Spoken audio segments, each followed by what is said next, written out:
దేవుని పరిశుద్ధ వాక్య భాగంలో నుండి దినవృత్తాంతముల మొదటి గ్రంథము 29వ అధ్యాయము 17వ వచనం. 29:17.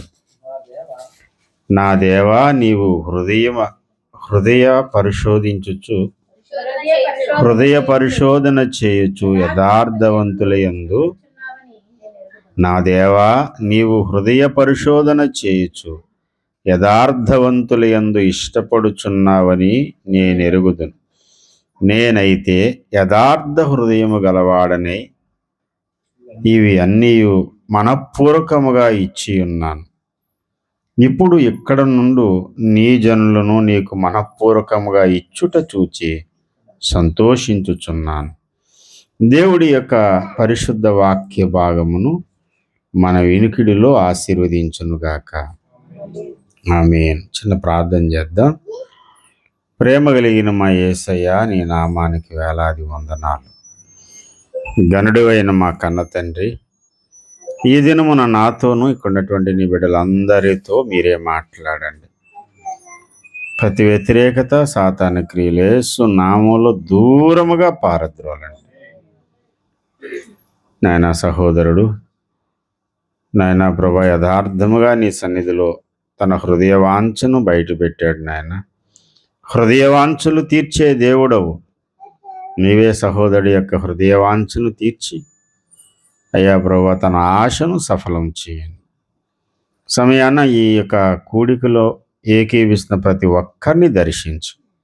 మీరే మాతో మాట్లాడమని, వ్యతిరేక్తంగా పనిచేస్తున్న దురాత్మ చీకటి శక్తులను బంధించి దూరముగా పారద్రోలి మాతో మీరే మాట్లాడమని యేసయ్య నామమున వేడుకుంటున్నాం పరమ తండ్రి. ఆమేన్. ప్రభునందు ప్రియ దేవుని బిడ్డలారా, భక్తుడైన దావీదు హృదయవాంఛ. భక్తుడైన దావీదుకున్న హృదయవాంఛ ఏంటి అంటే, సర్వశక్తి కలిగిన దేవునికి ఒక ఆలయము నిర్మించాలి అనేది అతనికి చిరకాల వాంఛగా ఉంది. తన పూర్ణ హృదయముతో తాను ఆశపడింది దేవునికి ఒక ఆలయం కట్టాలని. కానీ అది మంచి కార్యమే అయినప్పటికీ దేవుడు దానికి అనుమతి ఇవ్వలేదు. నీవు నా మందిరం కట్టడానికి వీలు లేదు, నీకు ఒక కుమారుడు నేను ఇస్తాను, ఆ కుమారుడు నాకు మందిరం కట్టాలి అని మందిరము కట్టే పని సొలొమోను కొరకు దేవుడు నియమించాడు. కానీ మందిరము యొక్క ప్లాన్, మందిర సామాగ్రి సమస్తాన్ని సమకూర్చే పని మాత్రం దావీదుకే దేవుడిచ్చాడు ఆ భాగ్యాన్ని.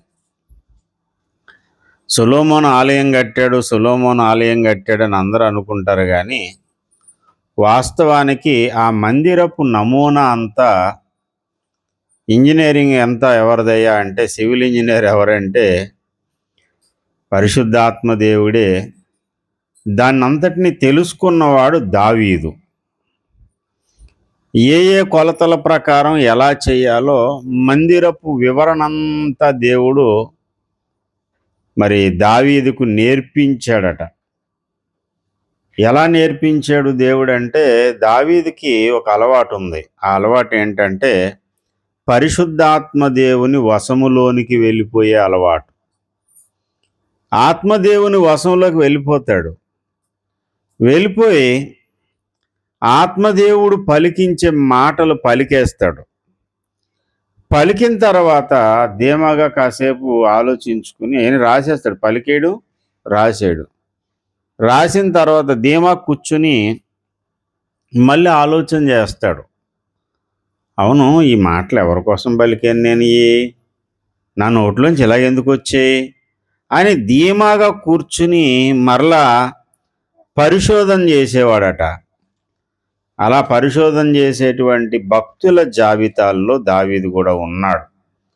దయచేసి 1 పేతురు పత్రిక 1వ అధ్యాయము 12వ వచనం చదవండి. పరలోకము నుండి పంపబడిన పరిశుద్ధాత్మ వలన మీకు సువార్త ప్రకటించిన వారి ద్వారా మీకు ఇప్పుడు తెలపబడిన ఈ సంగతుల విషయమై తమ కొరకు కాదు గాని దేవునికి స్తోత్రం కలుగును గాక. హల్లెలూయా. ఎలా బయలుపరచబడింది అంటే 11, మీకు కలుగు ఆ కృపను గూర్చి ప్రవచించిన ప్రవక్తలు ఈ రక్షణ గూర్చి పరిశీలించుచు తమ యందున్న క్రీస్తు ఆత్మ క్రీస్తు విషయములమైన శ్రమలను గూర్చియు వాటి తర్వాత కలగబోవు మహిమలను గూర్చియు ముందుగా సాక్ష్యం ఇచ్చినప్పుడు ఏ కాలమును ఎట్టి కాలమును సూచించుచు వచ్చెనో దానిని విచారించి పరిశోధించారట.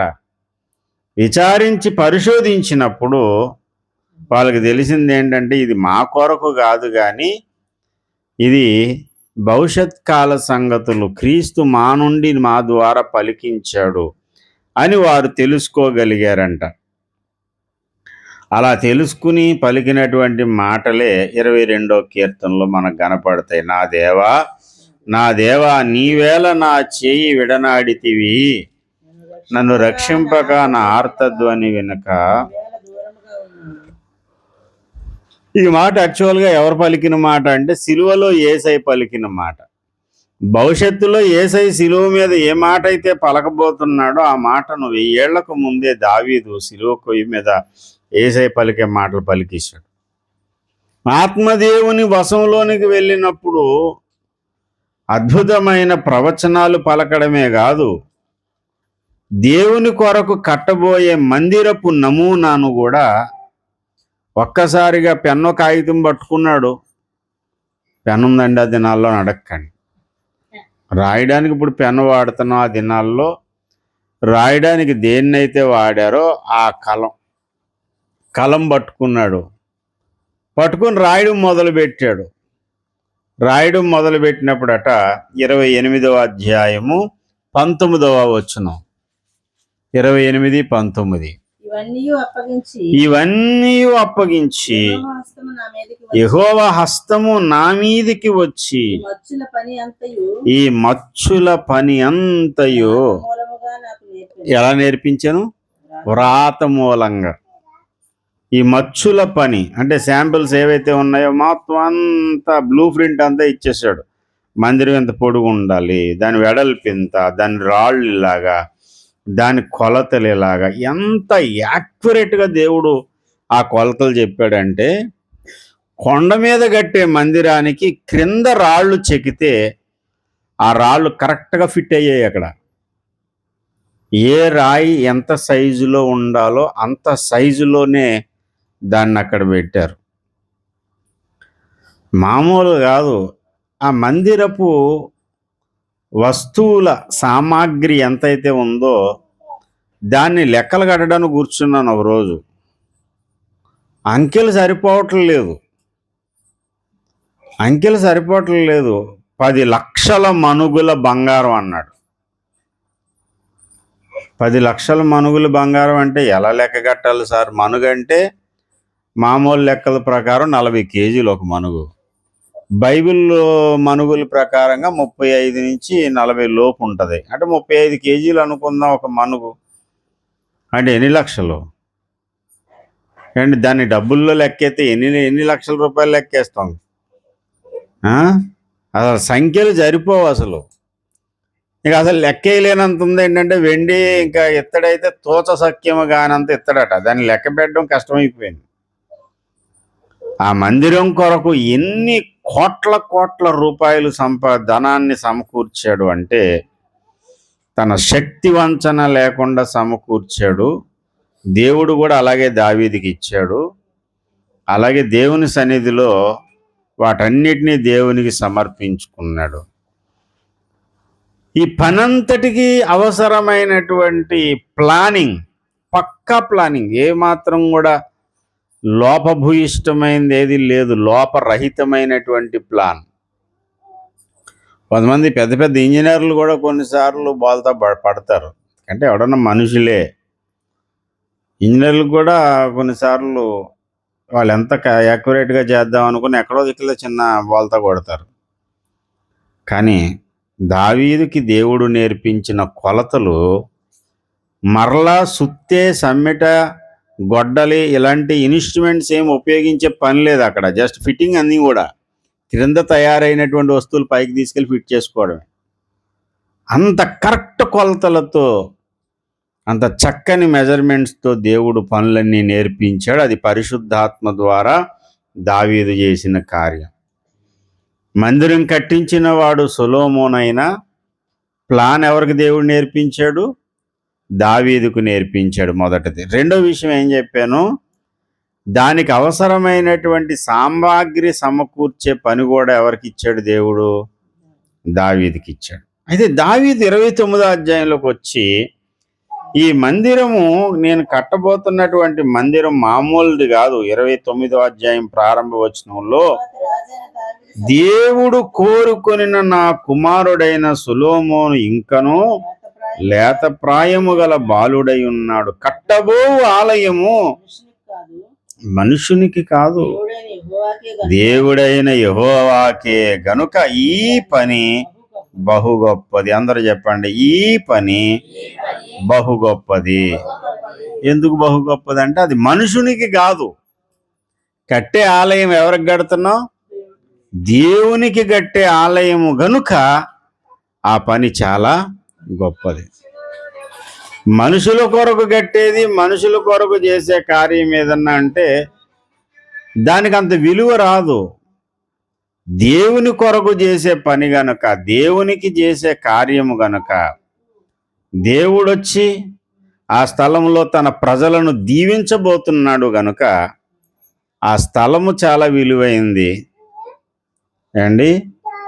ఆ వ్యక్తి, ఆ వ్యవస్థ అంత విలువైంది. ఎందుకంటే దేవునికి సంబంధించింది గనుక. దేవునికి స్తోత్రం. దేవుడు జస్ట్ ఎక్కడికైతే దిగి వస్తాడో, ఎక్కడైతే దేవుడు దర్శనమిస్తాడో ఆ స్థలం కూడా చాలా విలువైంది. ఎప్పుడో 18వ శతాబ్దంలో 19వ శతాబ్దంలో దైవజనుడు సాధు సుందర్ సింగ్ గారిని దేవుడు దర్శించినటువంటి గది లూధియానా రామపట్నంలో ఉంది ఇప్పుడు కూడా. ఆ స్థలానికి అక్కడ ఏమని పేరు పెట్టారంటే విజన్ రూమ్ అని దానికి పేరు పెట్టారు. ఏ స్థలంలోకి అయితే దేవుడు దిగి వచ్చాడో ఆ స్థలం ఇప్పటికీ అలాగ ఉంది. బిల్డింగ్ అంతా కూలిపోయింది కానీ ఆ మేడ మీద ఆ గది ఉన్నటువంటి ఆ పార్ట్ అలా ఉంది ఇంకా. దేవునికి స్తోత్రం. ప్రియమైన దేవుని బిడ్డలారా, దేవుడు దిగి వచ్చే స్థలము, దేవుడు వాడుకునే వ్యక్తి, దేవుడు దర్శించేటువంటి వ్యవస్థ, ఇది చాలా ధన్యకరమైనది. అది ఎప్పుడు కూడా అది విలువైందే. ఒక వస్తువుని దేవుని పని కొరకు వాడుతుంటే అది విలువైంది. ఒక వ్యక్తి దేవుని కొరకు వాడబడితే అతడు విలువైన వ్యక్తిగా ఉంటాడు. అండి, కొంతమంది దైవజనుల్ని మనం ఎందుకు ఘనపరుస్తాం, గౌరవిస్తాము అంటే వారు దేవుని కొరకు వాడబడుతున్నారు. దేవుడు వాడుకునే మనుషుడు కనుక. దేవునికి స్తోత్రం. అతను 6 అడుగుల అందగాడనో లేకపోతే ఆజాన్ బాహుడనో కోటీశ్వరుడనో కాదు. కూటికి లేకపోవచ్చు, ఒంటి మీద సరైన బట్టలే లేవు ఏలియాకి, ఒక గొంగలి తప్ప. అతడు ఊళ్ళోకి వస్తుంటే ఊరంతా కూడా ఆయనకి గడగడలాడారు. ఎందుకు అని అంటే ఆయన మీద దేవుని యొక్క శక్తి, దేవుని ప్రభావం ఉంది గనుక, దేవుడు వాడుకునే మనుషుడు గనుక. దేవుని కొరకు ఒక ఆలయం కట్టాలని దేవుని సన్నిధిలో చిరకాల వాంచగలిగినటువంటి దావీదు ఆ ఆశను దేవుడు తన ద్వారా సంపూర్ణం చేయకపోవచ్చు, దానికి ఒక నాంది పలకడానికి మాత్రం దావీదును వాడుకున్నాడు. అయితే దావీదు భక్తుడు ఈ 29వ అధ్యాయంలో ప్రాముఖ్యమైన 3 చోట్ల ప్రాముఖ్యమైన ఒక మాటను ఎత్తి చెప్పాడు. ఆ మాటలు ఏంటనంటే, దేవుని మందిర పని చేయడానికి సిద్ధపడే వాళ్ళందరికీ ఈ ఆలోచన విధానం ఉండాలి. ఏ ఆలోచన విధానం అంటే 29:19. వారు పూర్ణ మనసుతో యెహోవాకు ఇచ్చి ఉండిరి గనుక. చదవండి 9వ వచనం. 29:9 అండి. ఏ మనసుతో ఇచ్చారు?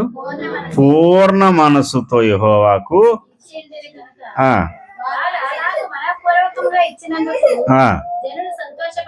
దేవునికి స్తోత్రం. ఎవరు వీళ్ళంటే అధిపతులు. 29:5 అంటాడు, ఈ దినము యెహోవాకు ప్రతిష్ఠితముగా మనపూర్వకముగా ఇచ్చేవారు ఎవరైనా మీలో ఉన్నారా అని ఒక చాటింపు వేశాడు. వేస్తే మేము మనపూర్వకంగా ఇస్తామని గోత్రపు అధిపతులు, సహస్రాధిపతులు, శతాధిపతులు, అధిపతులందరూ కలిసి మనపూర్వకముగా దేవుని మందిరానికి 10,000 మనుగుల బంగారమును, 20,000 మనుగుల బంగారపు ద్రాము ఏండి, 10,000 మనుగుల బంగారం ఇచ్చారంట. 20,000 మనుగుల బంగారపు ద్రాములు. ద్రాము అంటే ఏంటి సార్? ద్రాము అంటే ఏంటి? ద్రాము అంటే ఏం కాదు, కాయిన్స్ అన్నమాట, నాణ్యాలు, బంగారపు నాణ్యాలు. అది ఒక ద్రాము అనేది అప్పటి కాలంలో ఒక మెజర్మెంట్, ఒక కొలత. ఇప్పుడు అది ఆ ద్రాముని ఇప్పుడు కాలపు కొలతల్లో చెప్పాలంటే 3 నుంచి 4 గ్రాములు ఉంటుంది అన్నమాట ఒక్కొక్క కాయిన్. ఒక్కొక్క కాయిన్. ఇప్పుడు చూడండి, బిస్కెట్ బంగారం అంటారు కదా, స్వీట్గా ఉంటుందా బిస్కెట్, లేకపోతే ఇంకోలా ఉంటుందా? హాట్ బిస్కెటా, సాల్ట్ బిస్కెటా, స్వీట్ బిస్కెటా? అది టేస్ట్ కాదు సార్, దాని ఆకారం బిస్కెట్ బంగారం అంటాం. అలాగే ద్రామ్ బంగారం అనేవారు అనమాట. ద్రాము అనేది ఏంటంటే ఒక మెజర్మెంట్, ఒక కొలత. అది ఎంత ఉంటుందంటే 4 తులాలు, లేకపోతే 3 లేక 4 తులాలు. యాక్యురేట్గా చెప్పలేం, ఇప్పుడు పాత కొలతలు అవి. ఆ కొలతలతో ఇప్పుడు కొలతలు మ్యాచ్ అవ్వ పూర్తిగా. సోల, గిద్ద, కొంచెం చెప్తారు కదా, కుంచుడు బియ్యం అంటారు. కుంచుడు బియ్యం అంటే ఎన్ని కేజీలు దూకుతుంది? 4 కేజీలు సుమారుగా, కరెక్ట్గా ఉండవు, కొంచెం అటు ఇటుగా, 1 గ్రాము అటు ఇటుగా ఉంటాయి. అలాగా ద్రాము అనేది 3 నుంచి 4 గ్రాములు అన్నమాట. అలాంటి బిల్లలు లాంటి బంగారం అన్ని ఎన్ని ఇచ్చారంట అక్కడ? 20,000 మనుగుల వెండి, పైన బంగారపు 20,000 మనుగుల బంగారపు ద్రాము, 20,000 మనుగుల వెండి, ఎత్తడిని 2 లక్షల మనుగుల ఇనుము ఇచ్చారట. ఇవన్నీ అలాగే ఇచ్చారు వీళ్ళు మనపూర్వకముగా. మీరు మనపూర్వకంగా ఇస్తారా అనగానే మనపూర్వకంగా ఇస్తామన్నారు. ఆ తర్వాత 10వ వచనం, రాజైన దావీదును కూడా బహుగా సంతోషపడి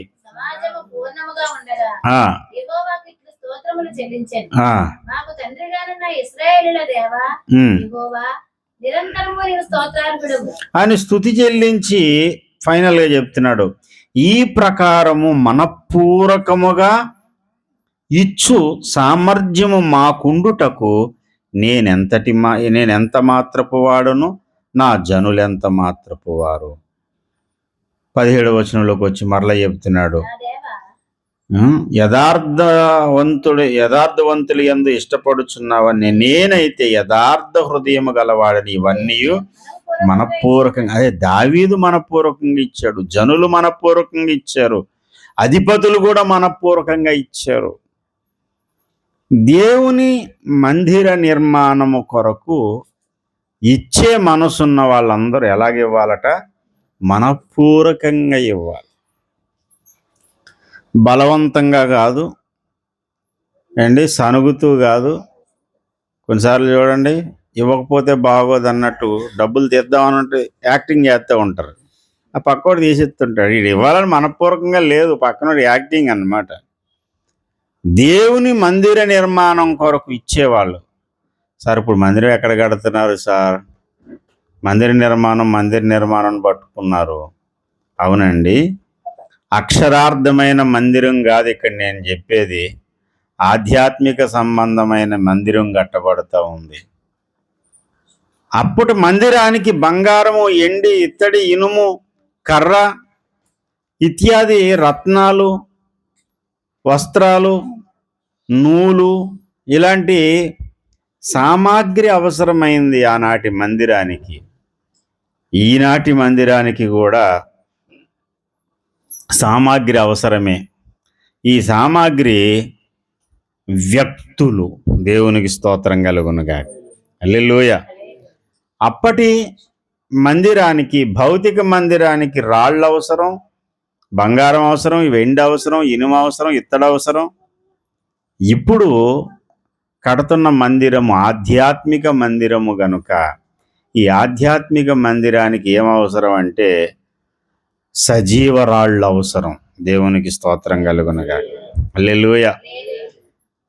అప్పటి మందిరానికి అవసరమైనటువంటి పనిముట్లను దేవుని పనిలో భాగస్థులైనటువంటి వారు పనిముట్లు సమకూర్చడానికి కానీ, పనిలో పాలి భాగస్థులు కానీ బలవంతంగా చేయలేదు, మనఃపూర్వకంగా చేశారు.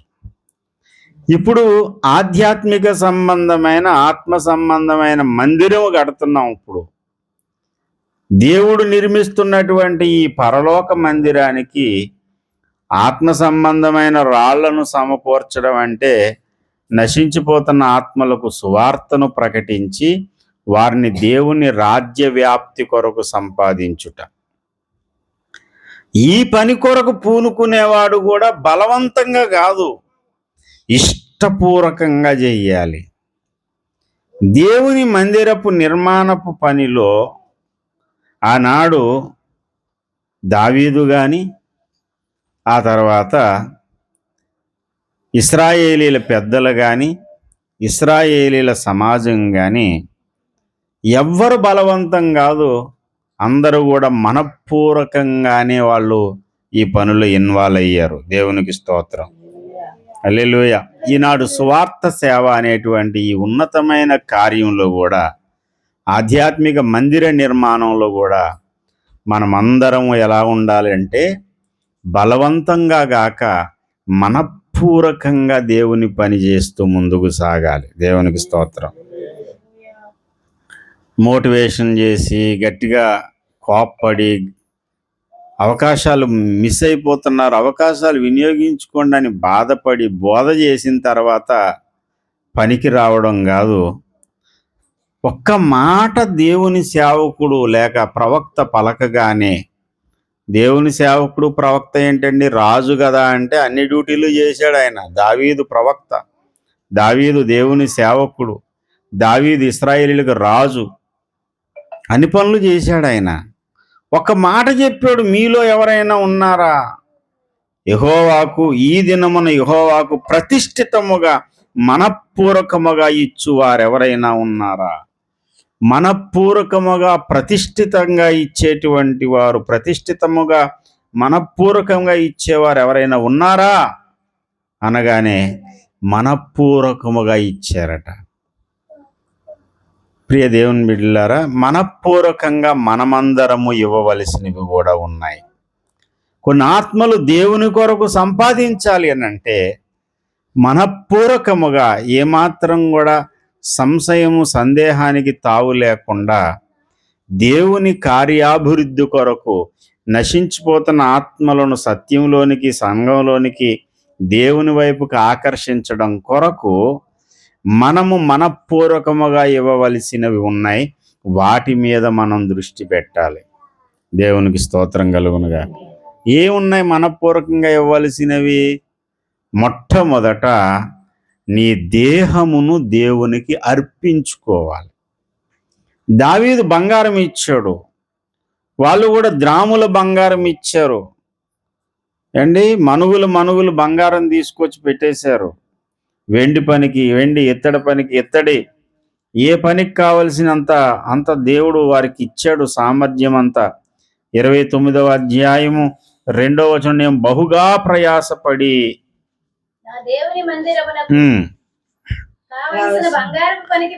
బంగారపు పనికి బంగారము, వెండి పనికి వెండి,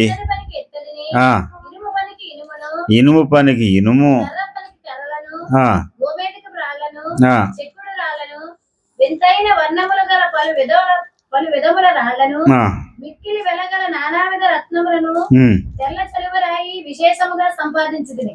ఆ. మరియు నా దేవుని మందిరం మీద నాకు కలిగి ఉన్న మక్కువ చేత నా దేవుని మందిరము మీద నాకు కలిగి ఉన్న మక్కువ చేత నేను ఆ ప్రతిష్ఠితమైన ఆ, మందిరము నిమిత్తము సంపాదించి ఉంచిన వస్తువులు గాక ఆ, నా స్వంతమైన బంగారమును వెండిని ఉమ్. నా దేవుని మందిరము నిమిత్తము నేను ఇచ్చేదను. దేవునికి స్తోత్రం, హల్లెలూయా.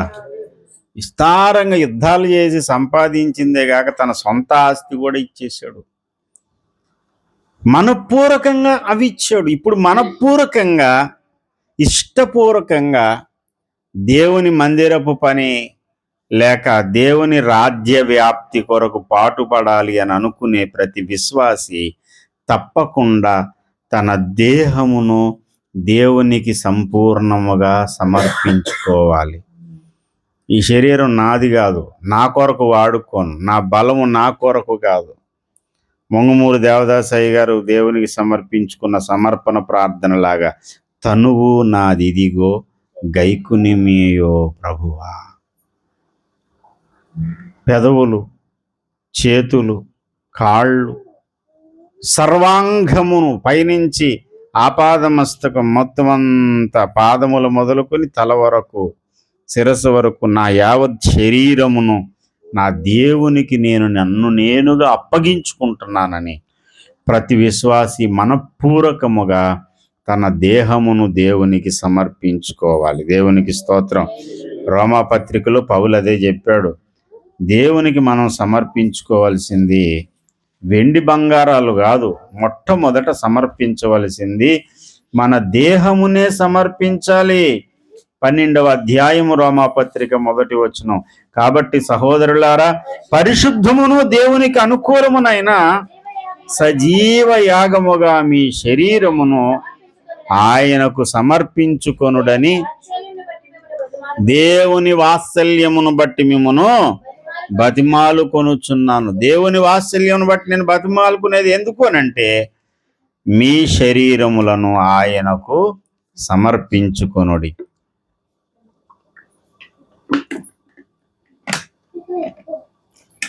ఈ శరీరం నాది కాదు, నాకు సొంతం కాదు. ఇది నా కొరకు నేను దీన్ని వాడుకోను. ఇది నీ కొరకే వాడబడాలి. ఇది నీ కోసం చెయ్యాలి. ఒకడు బాప్తిజం పొందేటప్పుడు పాస్టర్ గారు ముంచుతుంటే చెయ్యి పైకి ఎడుతున్నాడంట. ఏరా చెయ్యి పైకి ఎడుతున్నాడు? దీంతో ఇంకా పని ఉంది సార్, ఒకడిని చంపాలి. ఈ చేతితో ఇంకా పని ఉంది, అన్నీ ముంచండి కానీ ఈ చెయ్యి మాత్రం ముంచొద్దు అన్నాడంట. అలా కొంతమంది దేవునికి సమర్పించుకుంటారా నాయన అంటే ఇంకా కొన్ని అవయవాలు పాపం కొరకు వాడడానికి ఇష్టపడతారు. అన్ని బాగానే ఉంటాయి, ఏదో ఒక అవయవాన్ని మాత్రం పాపానికి లోకానికి అప్పగించుకుంటారు. దేవుడు నీ మీద సంపూర్ణ అధికారంతో, దేవుడు తన ప్రభావమును నీ మీద కుమ్మరించాలంటే ఒకటే మార్గం ఉంది, అది సమర్పణ మార్గం. ఉదయాన్నే లేచి సాయంత్రం చుక్కలు కనపడే అంతవరకు కన్నీళ్లతో ఏడ్చేవాడంట డేవిడ్ బ్రైనార్డ్. దేనికోసం అంటే ఈ దేహాన్ని దేవునికి అప్పగించుకోవడం కోసం. గతించిన కాలంలో కానీ ఈ కాలంలో కానీ బలముగా దేవుని కొరకు వాడబడిన ఏ వ్యక్తి అయినా సరే దేవునికి తన్ను తాను అప్పగించుకున్నవాడే కానీ తన దేహాన్ని పాపం కోసం లోకం కోసం వాడిన ఏ వ్యక్తి దేవుని కోసం వాడబడలేదు. నేను దేవుని కొరకు వాడబడాలి అనుకుంటే, దేవుని రాజ్య వ్యాప్తి కొరకు నా వంతు నేను కూడా ఏదో ఒకటి చేయాలి అని అనుకుంటే ఈ తనువును తీసుకెళ్ళి దేవుని బలిపీఠం మీద పెట్టాలి. దేవునికి స్తోత్రం కలుగును గాక. అక్కడ ఏం చెప్తున్నాడు కదా, సజీవ యాగముగా. యాగం అంటే చచ్చిపోవడం, సజీవం అంటే బతుకుండం, బతికుండి సావడం అన్నమాట. బ్రతికే ఉన్నావు కానీ చాలా విషయాలు నువ్వు చచ్చినట్టు ఉండాలి. దేనికి చచ్చిపోవాలి?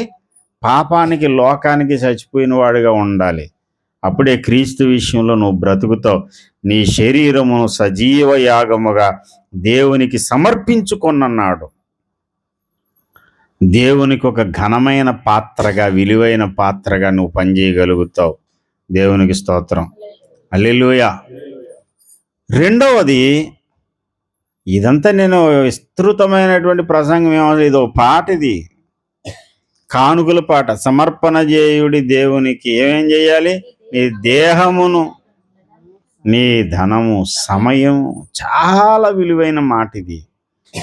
నీ దేహాన్ని దేవునికి అప్పగించుకున్న తర్వాత, రెండవది, దేవుని యొక్క రాజ్య వ్యాప్తి కొరకు నిన్ను నీవు అప్పగించుకున్న తర్వాత నీ సమయాన్ని కూడా అప్పగించాలి.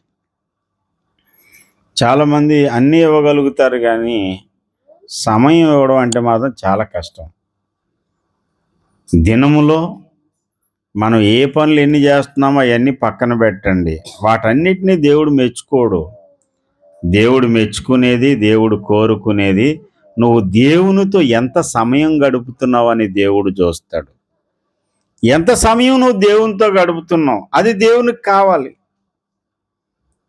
దేవునితో మాట్లాడడానికి, దేవుని స్వరం వినడానికి, దేవుని పాదాల దగ్గర గడపడానికి మనము సమయమును హెచ్చించకపోతే మన దేహాన్ని దేవునికి సమర్పించుకోవడం అనే మాటకు కూడా విలువ ఉండదన్నమాట. నా సమయం అంతా నేను లోకంలో గడిపి నా దేహాన్ని దేవునికి సమర్పించుకున్నానంటే అది ఎలాగ సాధ్యమవుతుంది? అది సాధ్యం కాదే.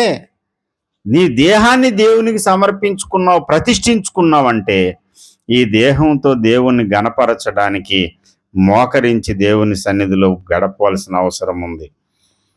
సువార్త సేవ చేయడానికి బయలుదేరుతున్న అగాపే సంపూర్ణ సువార్త సంఘంలో ప్రతి సభ్యుడు తప్పకుండా ఏకాంత ప్రార్థన, వ్యక్తిగతంగా దేవునితో సహవాసం లేకపోతే ప్రమాదకరమైన జోన్లో ఉన్నట్టు లెక్క.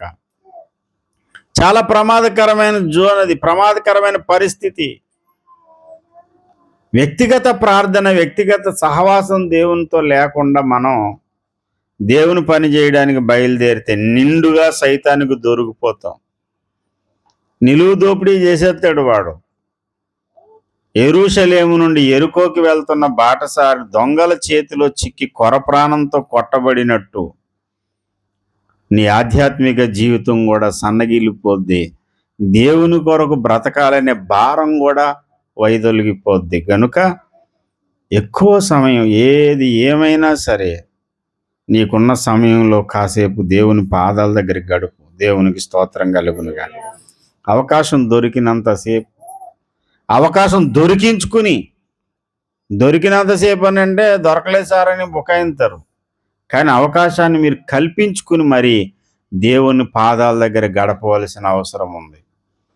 కొంతమంది ఎప్పుడైనా ఏదైనా కష్టం వచ్చినప్పుడు, లేకపోతే ఏదైనా పనికి పూనుకున్నప్పుడు సువార్తకు ముందు రోజు ప్రార్థన చేస్తారు. మామూలు ప్రార్థన కదా, రేపు సువార్తకి వెళ్తాను తండ్రి. భయం ఏంటంటే ఈ సువార్తలో ఏ దెయ్యమన్నా పట్టుకుంటుందేమో. చాలామంది దేవుని పిల్లలు దేవుని కంటే ఎక్కువ దెయ్యానికి భయపడుతుంటారు. ఇది ఒక రకమైన దరిద్రం. ఇది నిజంగా దేవునికి భయపడేవాడు ఏ దెయ్యానికి భయపడు. దెయ్యాలే నిన్ను చూసి భయపడతాయి. దేవునికి స్తోత్రం. రేపొద్దున ఎలాగైనా సేవ ఉంది, రేపొద్దున ఎలాగైనా సువార్త ఉంది, రేపొద్దున ఏదో అప్పటికప్పుడు ప్రార్థన ఏంటి నాకు అర్థం కాదు. క్రమం తప్పకుండా దేవుని సముఖంలో దేవుని పాదాల దగ్గర ఉండాలి. క్రమం తప్పకుండా నీ ప్రార్థన జీవితాన్ని నువ్వు కాపాడుకో. అనుదినము నువ్వు తప్పక నువ్వు సేవించే దేవుడు నిన్ను రక్షించాడా? దానియేలు రక్షిస్తాడయ్యా. ఆ నమ్మకం ఉంది కాబట్టి దర్యావేసు ఆ సింహాల బోన్ దగ్గరకు వచ్చి పిలుస్తున్నాడు. రెండవదిగా మన సమయాన్ని ఇవ్వాలి. మూడవది మనకిచ్చిన ధనాన్ని కూడా దేవునికి ఇవ్వాలి. దేహమును, సమయమును, ధనమును దేవుని కొరకు సమర్పించుకుంటేనే దేవునికి మనము చేసే సేవ యుక్తమైన సేవ అవుతుంది, ఫలభరితమైన సేవ అవుతుంది. కానీ ఇది మనకు సాధ్యం పడడం లేదు. అసలు ఇలాగ ఇవ్వడానికట అది మన సామర్థ్యం కాదట, అది దేవుడే ఇవ్వాలట. ఇచ్చే మనసు కూడా 29:14 దినవృత్తాంతములు. మనపూర్వకముగా ఇచ్చు సామర్థ్యము మాకుండుటకు నేనెంత మాత్రపు వాడను, నా జనులు ఎంత మాత్రపు వారు. నీ స్వసాంపద్యములో కొంత మేము నీకు ఇచ్చి ఉన్నాం. ఇచ్చే సామర్థ్యము ఉండుటకు నేనెంత మాత్రపు వాడు. ఇచ్చే సామర్థ్యం ఉంది అంటే ఆ సామర్థ్యం కూడా కలిగించిన వాడు ఆయనే. దేవునికి స్తోత్రం కలుగునుగా. హల్లెలూయా.